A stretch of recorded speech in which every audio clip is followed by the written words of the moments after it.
Hey everyone, I'm Fox with FoxeoGames. Back in July 2017, a little-known game released to what was near silence from the gaming media. A few outlets talked about it, but for the most part it went unnoticed, particularly by the one crowd that should have noticed it, the Souls community. Immortal Planet is currently a PC-only title available through Steam and GOG as of the upload of this video. Despite having a review status of very positive on the Steam platform, the game has lingered in obscurity. It doesn't even appear to have a Wikipedia page, although it does have a basic stub page on PC Gaming Wiki. Immortal Planet didn't get the attention it deserved in my opinion, and probably never will. It has a strange aesthetic, although lately that seems to be the fad in indie gaming. I actually love the way the game looks. I'm a huge fan of the neutral gray color scheme and other muted neutral colors. In fact, if I could paint all the walls in my house neutral gray, I would. It's my favorite color. Yeah, when everyone else says their favorite color is red, blue, pink, or green, I say gray. And people look at me like, gray? Are you serious? No one has a favorite color of gray. Well, apparently one person does. Me. Anyway, Immortal Planet is a Souls-like game in that it incorporates many elements of the Souls series into its gameplay. You have strategic action RPG combat restrained by a stamina bar, an experience system wherein you drop your current points when you die and must return to pick them up, spell castings limited by a set number, and a resting point similar to the Souls series Bonfire, wherein you level up, change weapons and spells, restore your health and consumable healing item, and even reset the enemies in the area. You can acquire more consumable healing items by finding them throughout the levels, although you'll reset to your base number when you die. There are tons of 2D side-scrolling Souls-like games to choose from nowadays, but Immortal Planet changes it up with an isometric angle. And, of course, in typical Souls fashion, Immortal Planet is a brutally difficult game. I haven't even tried the Nightmare mode advertised on the main screen, though I imagine I wouldn't like it anyway.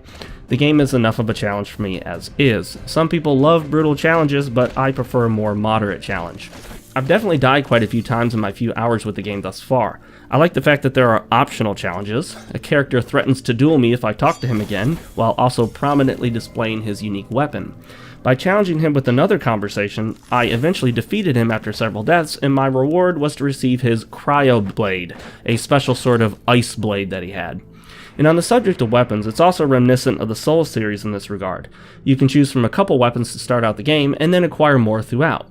You can only change weapons at your rest point, so once you've chosen a weapon, you have to stick with it until you hit the next rest stop.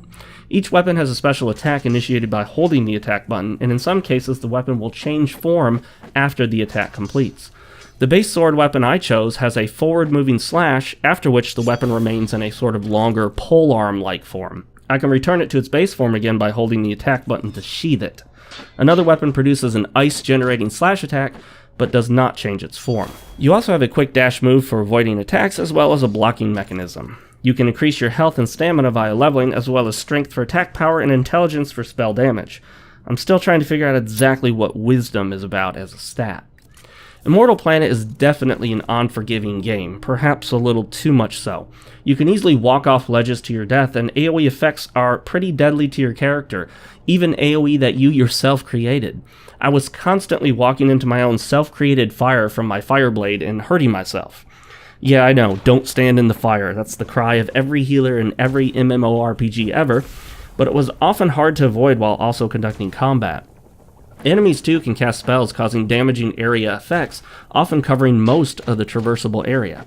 You will occasionally be locked into a small arena for battle, such as with a boss or mini-boss, and these relatively small areas can be almost completely covered by damaging AoE. I don't even know what I'm supposed to do as the enemy is walking through the AoE to attack me and I can't even find a safe spot to dash away to.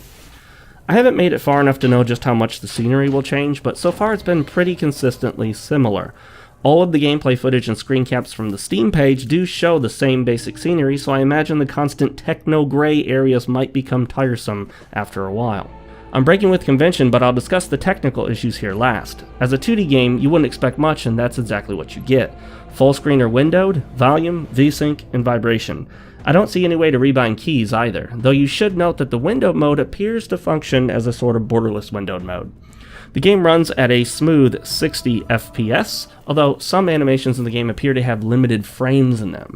Anytime I activated an elevator or similar transportation device, the frame rate looks like it's running at 15 FPS for the duration of that animation. I guess that's just how it looks. At any rate, I'm really enjoying my time with Immortal Planet, and I think the developer could definitely get some good publicity for the game by developing a Nintendo Switch version. Each and every indie title like this coming to the Switch appears to get pretty good publicity and marketing. This would also boost sales of the PC version, making PC gamers aware of a game they didn't previously know existed. I can definitely say that I recommend checking out Immortal Planet. I'm Fox with FoxeoGames, and as always, thank you for watching. Make sure to like the video and subscribe if you haven't already, and follow me on my various social media sites linked below in the video description. I look forward to reading your comments, and I'll see you next time.